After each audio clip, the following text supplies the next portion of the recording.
So చాలామంది students ఇప్పుడు వచ్చేసరికి ఈ బీటెక్ లవ్ చేసుకొని ఎంటెక్ లవ్ చేసుకొని ఫ్రెషర్స్గా జాబ్ ట్రై చేస్తూ ఉన్నారు. సో ఫ్రెషర్స్కి ఎలా ఉంటుందో మీకు తెలుసు. Return test, technical interview, HR interview, ఈ 3 కామన్. సో ఏదేమైనప్పుడు కూడా టెక్నికల్ ఇంటర్వ్యూలో అయినా కానివ్వండి, పలానా మీకు వచ్చిన కోర్స్ మీద చెప్పమని చెప్పేసి అడుగుతారు వాళ్ళు. సో దాని మీదే క్వశ్చన్లు అడుగుతారు. సో ఇప్పుడు 2025లో ఫ్రెషర్స్కి ఏ కోర్స్ నేర్చుకుంటే జాబ్స్ వస్తున్నాయి ఏంటంటే, చాలామందికి తెలియక ఈ ఎక్స్పీరియన్స్లు పెట్టుకునే జాబ్ కోర్సులు ఏవైతే ఉంటాయో అవి నేర్చుకొని పప్పులో కాలేస్తున్నారు. సో ఇప్పుడు దాని గురించి చెప్పబోతున్నాను. ముందుగా అయితే ఇంతవరకు ఛానల్ సబ్స్క్రైబ్ చేసుకున్న వాళ్ళు సబ్స్క్రైబ్ చేసుకుని వీడియో లైక్ చేసి షేర్ చేయండి. మీకు ఏమైనా డౌట్స్ ఉంటే కాల్ మీ ఫర్దర్ కాల్ చేయండి.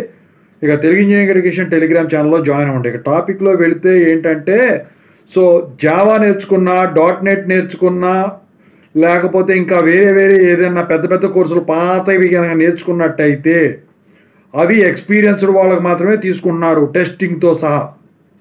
సో వాటి జోలికి వెళ్ళొద్దండి. మీరు ఫేక్ పెట్టుకునేటట్టయితే అది వెళ్ళండి. ఫేక్ పెట్టుకోవడం కూడా కష్టమైంది. ఎందుకు కష్టమైందో నేను చెప్తాను తర్వాత ఇంకో వీడియోలో. ఇప్పుడు అది టాపిక్ కాదు కాబట్టి. ఫ్రెషర్స్కి 2025లో బాగా జాబ్స్ వచ్చేది ఫ్రెషర్గా ఉన్నప్పుడు ఏదైనా ఉంది అంటే ముందు సైబర్ సెక్యూరిటీ. ఈ సైబర్ సెక్యూరిటీలో మాడ్యూల్స్ ఉంటాయండి. సో ఆ మాడ్యూల్స్లో ఈజీ మాడ్యూల్ ఎంచుకొని లేకపోతే ఫుల్ స్టాక్ నేర్చుకొని మీరు కనుక ట్రై చేసినట్టయితే సైబర్ సెక్యూరిటీ మీద వస్తుంది జాబ్లు. తర్వాత సెకండ్ జాబ్ వచ్చేసరికి ఏంటంటే ఈజీగా వచ్చేది ఒరాకిల్ ఫ్యూజన్. సో దాని మీద కూడా జాబ్స్ బాగానే ఉన్నాయి ఫ్రెషర్స్కి. ఇక ఆ తర్వాత వచ్చేసరికి ఏంటంటే SQL. సో అన్నిటికన్నా ఈ SQL మీద ఎక్కువ జాబ్స్ ఇస్తున్నారు. ఎందుకంటే SQL డెవలపర్స్ దొరకట్లేదు కాబట్టి ఫ్రెషర్స్గా తీసుకొని వాళ్ళకు టికెట్స్ పాసింగ్ మీద స్టార్టింగ్ కెరీర్ స్టార్ట్ చేయించి తర్వాత డెవలప్మెంట్ సైడ్ షిఫ్ట్ చేస్తూ ఉన్నారు. ఇది కూడా బాగానే ఉంది. ఇక దీని తర్వాత క్లౌడ్ కంప్యూటింగ్. సో ఇది కూడా ప్రతి ఒక్కరు కూడా క్లౌడ్ కంప్యూటింగ్ వాడుతూ ఉన్నారు. AWS ఇలాంటివి కనుక మీరు నేర్చుకున్నట్టయితే వీటి మీద ఎక్స్పీరియన్స్ పెట్టాల్సి ఉందండి.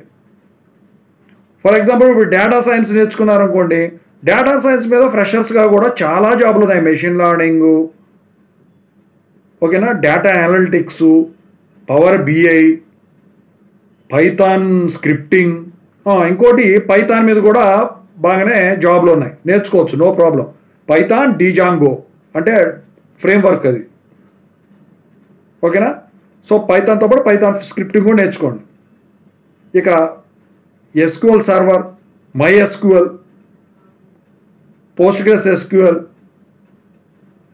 సో ఇవి అన్నీ కూడా బయట మార్కెట్లో ఫ్రెషర్స్కి జాబ్లు ఇచ్చే కోర్సెస్ అనమాట, ఓకేనా. ఇవి దాటి పార్చంతకాయ పచ్చడిలాగా ఏదో ఒకటిలాగా చేస్తే మాత్రం మీరు బలైపోతారండి.